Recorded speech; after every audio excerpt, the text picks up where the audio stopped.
تیسرا لفظ اس پوری گفتگو میں پیچھے آیا ہے شیطان کا۔ شیطان کا معنی ہے دلوں میں وسوسے ڈالنے والا اور برائی پر برانگیختہ اور آمادہ کرنے والا۔ اس کا ایک نام قرآن مجید نے یہاں بھی بیان کیا، ابا الا ابلیس۔ ابلیس کا معنی ہوتا ہے رب کی رحمت سے مایوس۔ چونکہ اس نے خدا کے حکموں کا انکار کر دیا تھا تو اللہ نے اس کو راندہ درگاہ کیا تو یہ اللہ کی رحمت سے مایوس ہو گیا۔ اس کا ایک نام اور بھی کتابوں میں ہے جو قرآن میں تو نہیں لیکن تفسیروں میں موجود ہے، وہ ہے عزازیل۔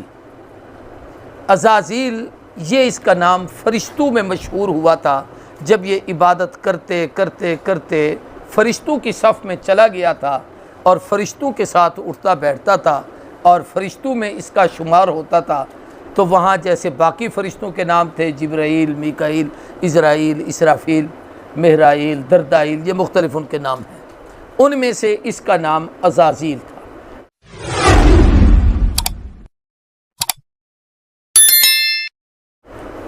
اعوذ باللہ من الشیطان الرجیم، بسم اللہ الرحمن الرحیم، یا بنی اسرائیل اذکروا نعمتی التی انعمت علیکم واوفوا بعہدی اوف بعہدکم وایای فارہبون وآمنوا بما انزلت مصدقا لما معکم ولا تکونوا اول کافر بہ ولا تشتروا بآیاتی ثمنا قلیلا وایای فاتقون ولا تلبسوا الحق بالباطل وتکتموا الحق وانتم تعلمون۔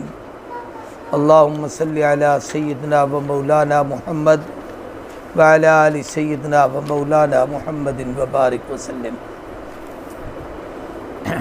کل ہم نے حضرت آدم اور حضرت حوا کی پیدائش اور تخلیق کا قصہ پڑھا تھا اور اس میں بہت ساری باتیں یقیناً سامنے آئی تھیں۔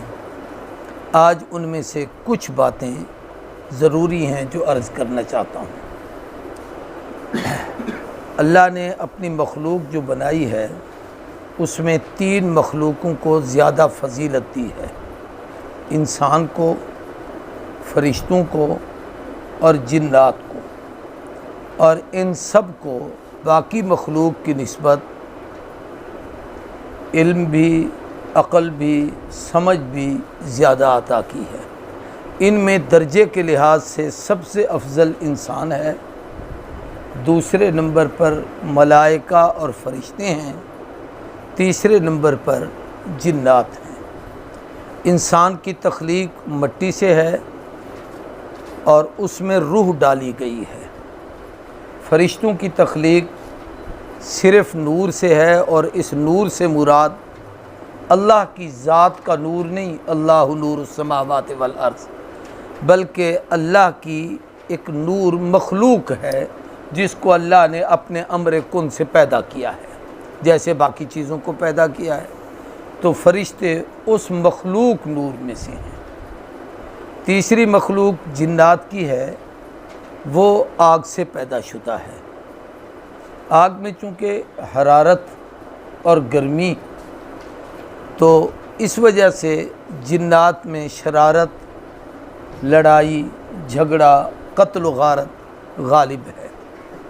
نور چونکہ اس میں روشنی، خیر اور ہدایت ہوتی ہے، تو اللہ فرشتوں کو طبعی طور پر تمام عیوب اور نقائص سے پاک رکھتے ہیں اور ان کو صرف رب کے امر کی اطاعت کا حکم ہے۔ انسان یہ خاک سے پیدا شدہ ہے، اس کے اندر اللہ نے 2 مادے رکھے ہیں۔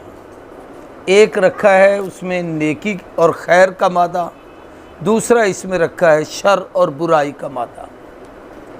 اس میں اگر مادہ خیر غالب آ جائے تو یہ فرشتوں سے اونچا چلا جاتا ہے، اور اگر اس میں شر غالب آ جائے تو یہ جنات سے بھی نیچے گر جاتا ہے۔ فرشتوں سے اوپر اس لیے جاتا ہے کہ ان میں شہوانی اور نفسانی جذبات نہیں، انسان میں یہ سب کچھ ہوتے ہوئے اس کو مغلوب کر کے اللہ کے حکم کو غالب کرتا ہے، تو پھر اس کی وجہ سے یہ فرشتوں سے اونچا ہو جاتا ہے۔ اور اگر اس کے اندر وہ جنات اور نفسانیات اور خواہشات اور حرص و ہوا غالب آ جائے تو چونکہ اس کے اندر اللہ نے خیر کا مادہ رکھا ہے، یہ اس کو مغلوب کر دیتا ہے اور شر غالب آ جاتا ہے، تو یہ جنات سے بھی بدتر ہو جاتا ہے۔ یہ چند ایک چیزیں ضروری تھیں۔ اب دوسری بات یہ ہے کہ اللہ نے آدم علیہ السلام کو جو تخلیق فرمایا، بنایا، تو جناب آدم علیہ السلام، آدم، یہ نام اللہ نے قرآن میں آدم کا رکھا ہے۔ آدم کا معنی ہوتا ہے گندمی رنگ والا، گندمی رنگ والا۔ تو جناب آدم علیہ السلام کی تخلیق چونکہ مٹی سے ہوئی، اور مٹی کا رنگ یہ گندمی رنگ اس میں غالب اور زیادہ ہوتا ہے، اس لیے آدم علیہ السلام کا یہ نام تھا۔ دوسرا، جناب سیدہ حوا کو جنت میں پیدا فرمایا۔ حوا کا معنی ہے حی سے، زندگی کے معنی میں، کہ زندگی والی ایک خاتون، جس کا معنی یہ ہے کہ آدم کا تو پہلے خمیر بنا تھا، سر سے پاؤں تک اس کا پورا ڈھانچہ خاکہ بنا، پھر اس میں روح ڈالی گئی تھی، لیکن حوا کا یہ ڈھانچہ نہیں بنا، اس کو اللہ نے زندہ پیدا کیا اور آدم کی پسلی سے پیدا کیا ہے، اس لیے اس کا نام حوا ہے۔ تیسرا لفظ اس پوری گفتگو میں پیچھے آیا ہے شیطان کا۔ شیطان کا معنی ہے دلوں میں وسوسے ڈالنے والا اور برائی پر برانگیختہ اور آمادہ کرنے والا۔ اس کا ایک نام قرآن مجید نے یہاں بھی بیان کیا، ابا الا ابلیس، ابلیس۔ ابلیس کا معنی ہوتا ہے رب کی رحمت سے مایوس، چونکہ اس نے خدا کے حکموں کا انکار کر دیا تھا تو اللہ نے اس کو راندہ درگاہ کیا، تو یہ اللہ کی رحمت سے مایوس ہو گیا۔ اس کا ایک نام اور بھی کتابوں میں ہے جو قرآن میں تو نہیں لیکن تفسیروں میں موجود ہے، وہ ہے عزازیل۔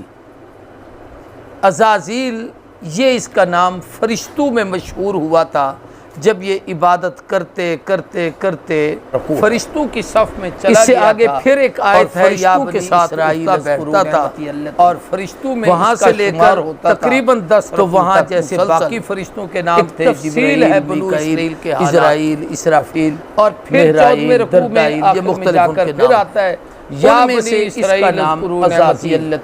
عزازیل عزت سے ہے۔ کسی زمانے میں ہم ریڈیو پاکستان پر عزازیل کا معنی ہے عزت والا، تو وہ جب خبر نشر ہوتی تھی اللہ کے نام کا ہوتا ہوگا کہ یہ عبرانی زبان میں اللہ کے لیے ایل کا لفظ استعمال ہوتا ہے۔ وہ عزازیل کا معنی ہے اللہ کی طرف سے عزت خلاصے کی تفصیل۔ یہ شیطان ساری تفصیلی تھی عبادت اور نیکی، اور جا کر پھر کہتے تھے کہ ایک مرتبہ اس مقام پہ پہنچا تھا، اسے ان میں کوئی خاص بات کہنے کی ہوتی، جب اس نے انکار کیا تو پھر اللہ نے جتنی چیزیں دنیا نے لی ہیں ابلیس اور شیطان کے نام سے، قرآن کا بھی انداز یہ ہو گیا ہے، بعض دفعہ بعض چیزیں تھیں اسی ترتیب سے بیان کرتا ہے، پہلے ایک چیز کا خلاصہ بیان کر دیتا ہے، پھر اس کی تشریح اور تفصیل شروع کر دیتا ہے، پھر آخر میں جا کر اس کا نچوڑ بیان کرتا ہے۔ تو یہ واقعہ بنی اسرائیل تفصیل کے ساتھ یہ تقریباً 11 رکوع میں ہے۔ تو پہلے رکوع تقریباً خلاصہ ہے، 5-6 رکوع پر آیتوں پر مشتمل، دوسرے یا بنی